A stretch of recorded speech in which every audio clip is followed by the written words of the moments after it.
На 6 октомври на градския стадион в Пирдоп, момчетата от възрастова група У15 на футболен клуб Пирдоп изиграха третата си среща след старта на есенния полусезон от зоналното първенство на Софийска област.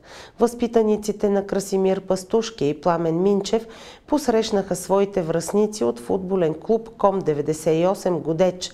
Матчът започна с закъснение поради авария в автобуса на гостите. Зрителите, дошли да подкрепят домакините, имаха възможността да наблюдават една много динамична игра. Изиграни бяха две полувремена от по 40 минути. Пирдопчани владееха топката в по-голямата част от матча, като имаха и доста положения пред вратата на гостите. Заради нарушения, главният рефер присъди и няколко жълти картона на играчите и от двата отбора. Първият гол за нашите момчета падна преди 10-та минута. Няколко минути по-късно гостите се мобилизираха и това доведе до изравняване на резултата за 1-1. Матчът завърши с краен резултат 7-3 в полза на футболен клуб Пирдоп. Голмайстори станаха Георги Комитов 3 попадения, Кристиян Бонев 2, Петър Гайдаров 1 и Петрослав Пастушки 1. Във временното класиране отборът ни е на второ място от 12 отбора в областта. Пред репортер на Средногорие медия треньорът Красимир Пастушки сподели за резултатите от участието и на останалите възрастови групи в турнир в София през този уикенд.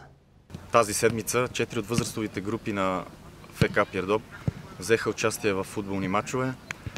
Вчера в събота на 5 октомври играха набор 2012-2013 в София срещу отбора на Дружба София.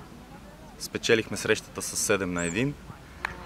След тях играха наборите 2014-2015 с Фортуна София. Там беше малко по-оспорвано и завършихме 1-1.